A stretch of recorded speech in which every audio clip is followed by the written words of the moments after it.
Romelu Lukaku has joined Manchester United for around £75 million, a significant investment for the club and a big move for a talented young striker who is often unfairly characterised as someone who only plays well against limited opposition.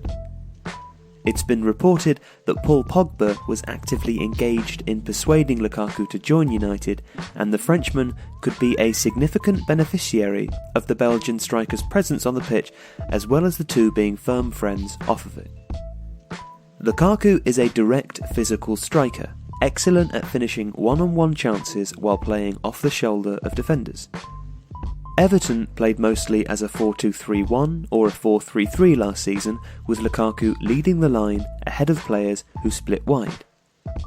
Lukaku scored three main types of goal for Everton and Belgium last season: heading or volleying crosses often clipped up to the back post, converting through balls often along the ground where he caught the defence backpedaling or could outmuscle them, and a number where he hoovered up rebounds or spilled saves, showing his predatory positioning and speed of reaction. The interesting question then is how to maximise those types of opportunities for Lukaku with Manchester United. United were a low-scoring team last season, converting poorly from the chances that they did create, playing a slightly slower style based on Zlatan Ibrahimovic's desire to drop off and link play, and paying the price for not sorting Pogba's positional strengths out sooner.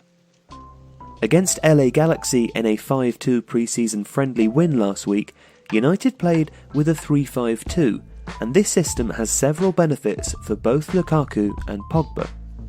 As stated above, Lukaku works best when feeding off clipped crosses, using his leap and strength to contest the ball and his excellent sense of where to be in the box to seize upon chances. This also applies to his ability to score from rebounds and spilled saves.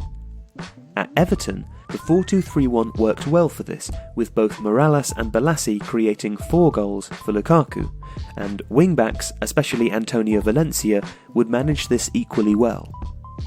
Crucially though, a 3-5-2 would solve 2 further issues for United, one offensive and one defensive. Pogba plays best in a 3-5-2.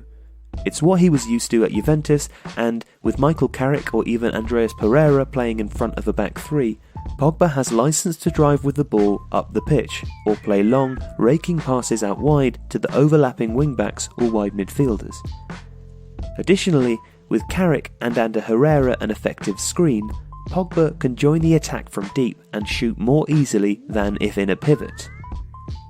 If Pogba can drive with the ball and Lukaku ahead of him is occupying the opposition centre-backs, this will create chances for the French midfielder to move into space or find a through ball to Lukaku far more easily than if Pogba were one of 2 in a deeper midfield axis in a 4-2-3-1.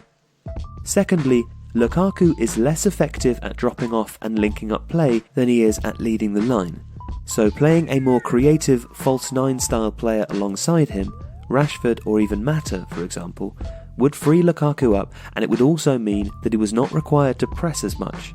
Lukaku is good at winning the ball in the air though, and again having a second striker coming onto that from deep could be effective.